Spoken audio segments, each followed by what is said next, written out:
between two very special and spectacular people who are going to be spending their time with us this weekend. My name is Rob. Some of you might know me if you go to FanmateCon down in San Jose at all. I'm the guy who sits on stage zero and actually points at everybody as really mean. That's not true, but that's what I like to tell everybody, you know. Just kind of perpetrate, you know, that I'm mean, angry, all the time, mean.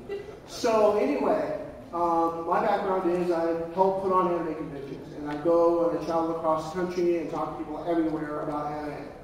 And I also work in the video game industry. So I've had a chance to work with both of our voice guests on various different projects and seeing their projects come through as published goods throughout the industry. So I'm very, very pleased to be able to sit down and share some time with them and kind of give you guys some insight on what they do on a number of different levels for both film, video, and music. And hopefully we'll have a good time. You guys have a lot of questions lined up? Yeah! If you don't, you should actually go to your program guide and actually look and see what our first guest, who I'm bringing up, Miss Tara Platt, find out what she's done. She's a very spectacular woman. She does some really tremendous stuff, and I'm going to bring her out right now. Give her a big round of applause. Miss Tara Platt.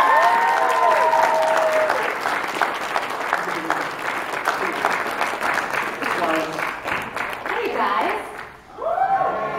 How's it going? Good. Enjoying day one of the com. Yes. Are you?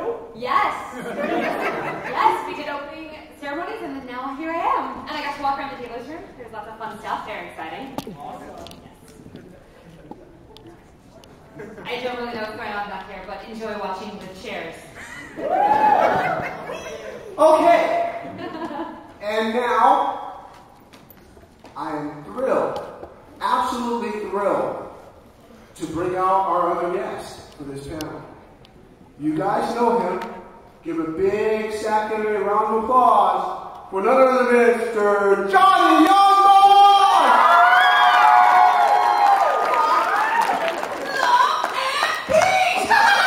It's water time. Okay,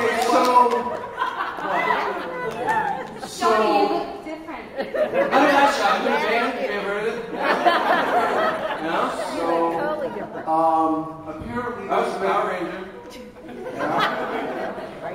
Yeah, you were Power Ranger. So, no, actually, the truth is, Johnny is currently taking care of some business, and he's playing a very, very, very tough audience right now, his daughter. So he will be a little late to the panel today, and I apologize. But here to fill in and doing an admirable job is Mr. Yuri Lowenthal. Go ahead, do that again. Do that voice sample again. Love and peace! Water time. Let's calm down. Right. That's basically all my best work is copying Johnny. So. Welcome. So sorry if it's a bit of a change up, but we're gonna make it fun anyway. It'll be fun anyhow. And you'll get to see Johnny all the time this weekend. So. Yes, definitely. Except for right now. Except for right now. You know, but that, you know, unfortunately, you know, real life does intervene. He does have a tough audience to play, and she's very demanding. Well, super cute. But she's super cute too, so you know, it's kind of hard to look at and go, no. You guys ever seen what is it? I want to say Warner Brothers, but it's the little cartoon with the bulldog and the little kitty, where, you know, the kitty's trying to do something, the bulldog's like, and he can't do it. Yeah, that's what Johnny Yong Bosch is like with his daughter. Johnny's a bulldog. He's a bulldog. He's like, and she's like, he's like, all right, you went in. I love this. So, Tara. Yes. Tara. Sorry. Tara. Like therapy. Yeah. So, it says that you're an actor, Yes. an author, Yes. a producer, Yes. and a businesswoman. Indeed. And you also played Wonder Woman. I did. How the heck does all that come together? Very tricky. Well, I started acting when I was about 9.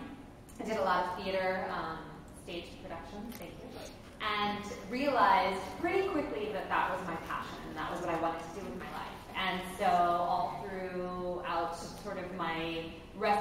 education, I would do plays. I would try to get involved in as much as I could. I did my first equity show at 14.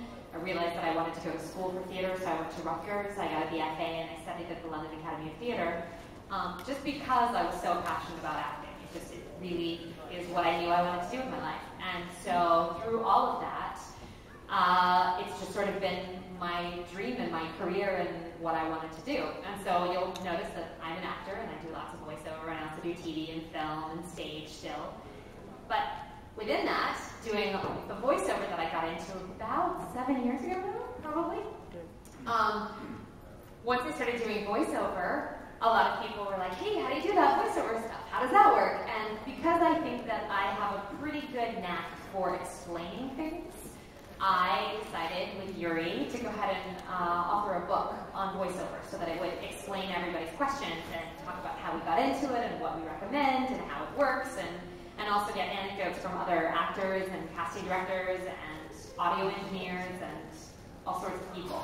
And so I did that, but I also realized doing that process that I'm very organized and I'm very sort of business-minded. And so we have several companies between the two of us. We have a production company, we have a publishing company, we have our acting company, and I'm very good at that. And so now I've actually tutored several of my friends that are actors into forming corporations and how to sort of take the business side of things. Because acting is wonderful and it's a great career and it's great to do, but you really have to be business savvy. You have to be business minded because you can't just run around sort of going, oh, I'll just be in a thing and I'll do some work, and then never follow up on it. You need to know what it is you've done. You need to track down your money, and you need to sort of be on top of that. And so that's a little bit about me and what I do. Yeah, and Wonder Woman in the mix. Yeah. Too. So it's just it was just the DC versus MK game? Yeah, and DC versus MK. It was really cool though too because they had about 20 guys and ladies on the phone when I was doing my session. It was a voice patch, and so they were all on the telephone line, and so I just secured them in my hands when I was recording, and they had to approve every line I would say. So I would do the Wonder Woman line, whatever the Wonder Woman line was, and then they would all sort of sit around the table going, that's not a good, I like that. Did you like that?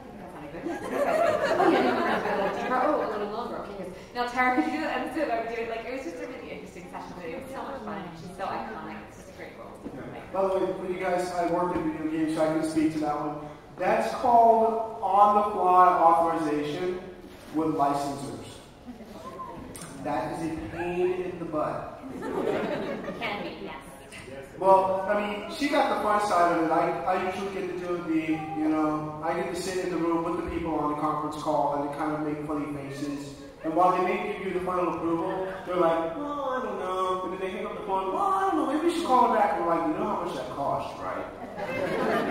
You guys are screaming about budget, and now you guys are saying you want to call her back. You just paid the woman a whole bunch of money to say what you wanted her to say. She said it, and now you're not happy. Okay, I'll call her back. You can call us back anytime you want. If you pay us more, which is the whole business thing. Yeah, it's a business thing, so. Yeah, I mean, it's a very fun thing, though. In terms of television, what kind of cool television stuff have you done that was really, really cool that kind of, stands out for you? Well, my very first credit on television was on soap opera, and you'll have never seen it because it didn't air, which is fine. But it's an interesting thing to come from theater, because I have a stage-trained background, sort of, to come from theater and do television, especially soap, because they do it like it's a play. You rehearse, you get your script in advance, you sort of actually, certain soaps will actually read the lines, sometimes they won't read the lines, but you'll actually walk through on set and get your blocking, which is great. Then I worked on other shows like Gilmore Girls, which was also a lot of fun to work on. And I liked working on that because I got to work with Michael York, who's a very talented, brilliant actor.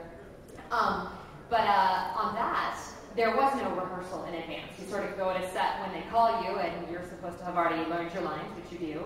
And you sort of show up there, and they're like, okay, we're going to shoot from this angle, and now, and it's not about you at all. It's about getting the correct camera angle and getting the correct footage and all that sort of technical aspect. And you as the actor, even though you're very important, because you're what people are going to see, you're such a small part of it. Like, you're basically a talking prop, like if you could just be where you need to be and say it the way that it needs to be said said, to convey the story, that's all that's really important.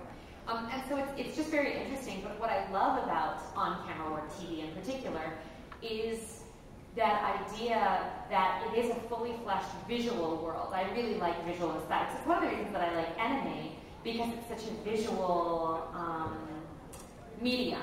As much as I love theater and stage, you know, a lot of plays are going to be in a little black box theater, and all the props are painted gray, and the back of the theater is painted gray, and you're supposed to use your imagination, which is great. Imagination is fantastic, but with TV or film, you get this fully fleshed out world. Now, everything's CG and three-dimensional and all sorts of stuff, but it's a very aesthetic world, and I really like working in that. Do you want to mention the interesting story about why they weren't able to air those first episodes of soap opera you did, or would you rather talk about the soap opera that you're going to be featured on next week that people could actually watch? Not next week, it's the 23rd. The 23rd, the week after next week. I'm clearly not her PR agent. So not. No, well, the first one is a sad story, because I shot it in New York almost exactly 10 years ago, and I was playing a stewardess on a plane, and the plane wasn't going to do very well, and we shot in August, and it was going to be airing in the middle of September. Hello. Oh, hey. It's the Johnny. Hey, look everybody, Hello.